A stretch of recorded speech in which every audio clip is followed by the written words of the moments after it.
Below is a single-scene story, fully expanded in well over 1,500 words, written in a cinematic, emotional style. The entire story takes place in one continuous moment, no scene breaks, no dialogue formatting, just one powerful unfolding scene. The denial did not arrive loudly.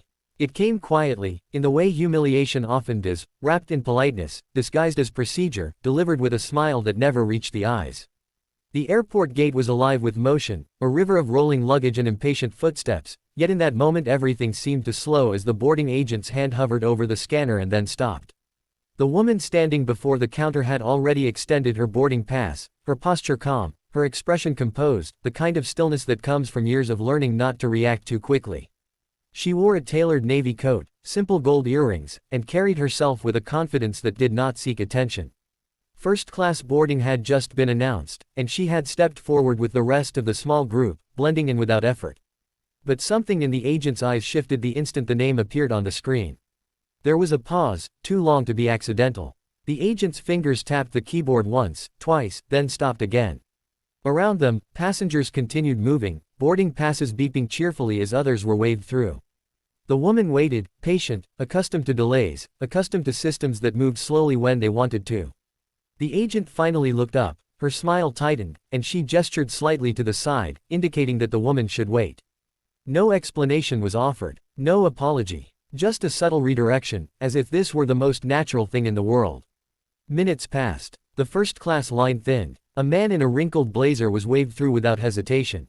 Another passenger laughed with the agent, exchanging small talk, then disappeared down the jet bridge.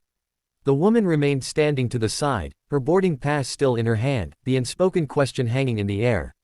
She glanced at the screen behind the counter, which still read first-class boarding in bold letters. She checked her pass again, not because she doubted it, but because she had learned that sometimes people needed proof repeated twice before they believed it. Finally, she stepped forward again, gently placing the boarding pass on the counter. The agent's eyes flicked down and back up, and this time the smile vanished completely. The agent said something brief, something rehearsed, something about a seat reassignment, and a system issue, her tone clipped and final. The woman listened without interrupting, her face unreadable. Around them, a few nearby passengers slowed, sensing tension the way animals sense a change in weather. A man behind her frowned. A woman clutched her purse a little tighter. The agent slid the boarding pass back across the counter, not meeting the woman's eyes. The implication was clear: step aside, you do not belong here. The woman did not raise her voice. She did not argue. She simply stood there, absorbing the weight of the moment, the familiar sting of being quietly told no, of being reminded that credentials and tickets and achievements sometimes mattered less than perception. She could feel the heat rising in her chest, not anger exactly, but something heavier, the exhaustion of having seen this before. She stepped aside once more, this time fully out of the boarding lane, and watched as the final first-class passengers were waved through. The gate area grew quieter as the general boarding groups were announced. People glanced at her, some with curiosity, some with discomfort, some with indifference. She felt invisible and hyper-visible all at once, standing there with a first-class ticket that suddenly seemed theoretical. What no one around her knew, what the agent certainly did not know, was that this woman had spent her life mastering moments like this. She had learned early that power did not always announce itself, that the most influential people in a room were often the quietest. She had built a career not on loud declarations but on precision, on preparation, on knowing exactly when to act. The airport noise washed over her as she reached into her coat pocket and withdrew her phone, her movements unhurried. She did not rush. Rushing would suggest desperation, and she was not desperate. She scrolled calmly, thumb moving with practiced ease, and selected a contact saved simply under a first name. The phone rang once, then twice, then connected. She did not step away. She did not lower her voice. She spoke softly, efficiently, relaying facts without embellishment: the flight number, the gate, the boarding issue. Her expression remained composed, but her eyes were sharp now, focused. Whatever was being said on the other end caused her to nod once, slowly, as if confirming something she already knew. As she ended the call, the agent glanced up briefly, irritation flickering across her face at the sight of the woman still standing there. The general boarding announcement echoed overhead. A line began to form again, longer this time, messier. The woman remained exactly where she was, just to the side of the counter, neither obstructing nor retreating.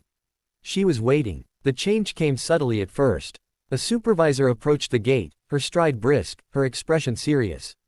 She leaned in toward the agent, speaking quietly but firmly, her eyes flicking between the screen and the woman standing nearby.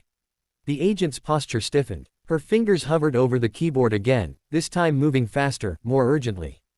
The supervisor straightened and turned fully toward the woman, her face now carefully neutral, professional. The surrounding passengers sensed a shift. Conversations paused. A few people leaned slightly closer, pretending to adjust bags or check phones while listening. The woman met the supervisor's gaze evenly, offering no smile, no challenge, just presence. The supervisor gestured toward the counter, indicating that the woman should step forward. She did, placing her boarding pass down once more, the same piece of paper that had been dismissed minutes earlier now treated with new respect. The supervisor scanned the pass herself. Her expression changed, not dramatically, but enough. A subtle tightening around the eyes, a brief inhale. She glanced at the agent, then back at the woman. Something unspoken passed between them, a recalibration of assumptions. The supervisor nodded once, then turned to the agent and said something that caused the agent's face to flush, color rising quickly up her neck. The agent reprinted something, hands shaking just slightly, and slid a new boarding document across the counter. This time, it was accompanied by an apology, delivered stiffly, as if forced through clenched teeth. The woman listened, accepted the paper, and said nothing. She did not need to. The balance of power in the space had shifted so completely that words were unnecessary. But the moment was not finished. The supervisor did not leave. Instead, she stood there, addressing the agent again, this time with a firmness that could not be mistaken. Other staff members had begun to notice, gathering subtly, pretending to busy themselves nearby. The woman stood quietly as the conversation unfolded around her, the airport hum continuing as if nothing extraordinary were happening, even as something very important was. The supervisor gestured toward the jet bridge, then toward the agent's terminal. The agent nodded repeatedly, her earlier confidence gone. The supervisor then turned back to the woman, her tone now careful, respectful, offering assurances that went beyond the seat itself. The woman acknowledged them with a slight nod. She did not gloat. She did not smile. Vindication, for her, was not about triumph, it was about correction. As she finally walked down the jet bridge, first-class boarding long finished, the space seemed different. A few passengers avoided her gaze. Others watched her with something like awe. One woman offered a small, approving smile. The woman walked steadily, her heels clicking softly against the floor, each step measured. She took her seat without ceremony, placing her bag carefully in the overhead bin, smoothing her coat as she sat. Only then, as the aircraft door closed and the hum of the engines deepened, did she allow herself a quiet breath. Not relief, she had never doubted the outcome, but acknowledgement.